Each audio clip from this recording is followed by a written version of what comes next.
The future for Venezuela, starting with personal freedoms and the representative from the conservative right-wing perspective government.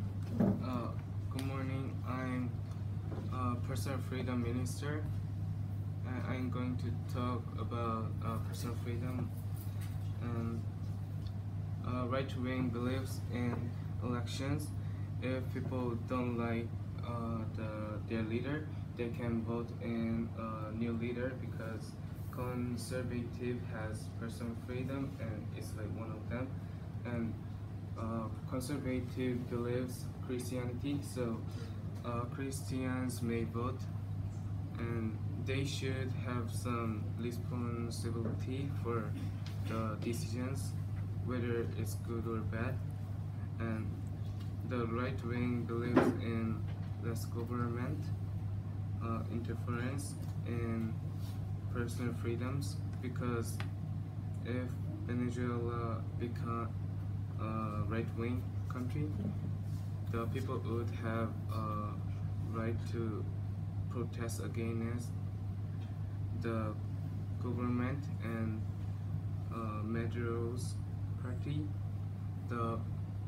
They would be able to vote in a new leader. Thank you for listening. Well done. The Minister for Personal Freedoms of the Liberal Left-Wing Party. Hi.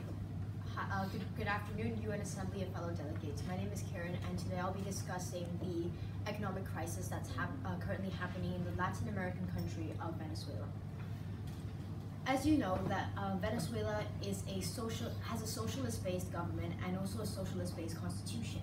Many think that this left-wing ideology embedded in their constitution is the cause of this economic crisis. But I, for one, think that it isn't. The constitution meets all human rights standards and only wants the best for its citizens. According to the Constitution, Article 177, all persons shall have the right to access to goods and services of good quality.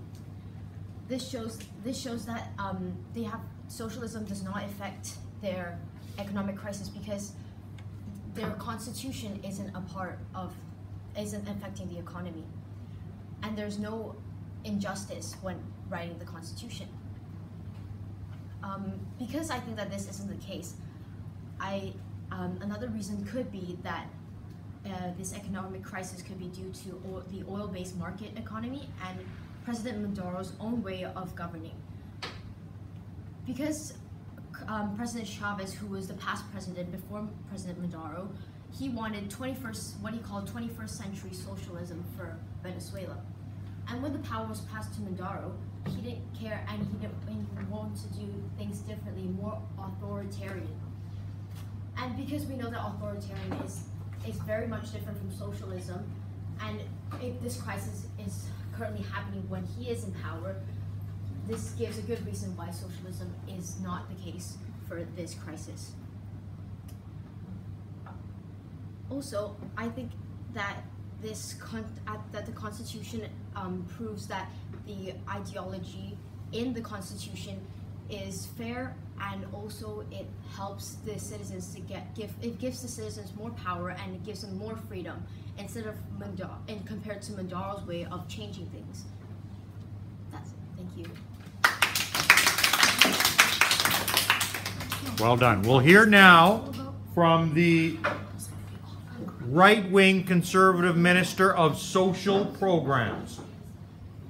Good morning. I'm here to talk about crisis in Venezuela, and my focus area is social program. We should stop using the money for the government. In Venezuela, all the social programs are controlled by the government,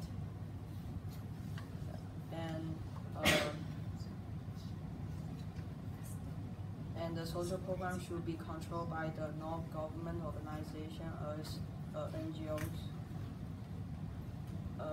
because the government does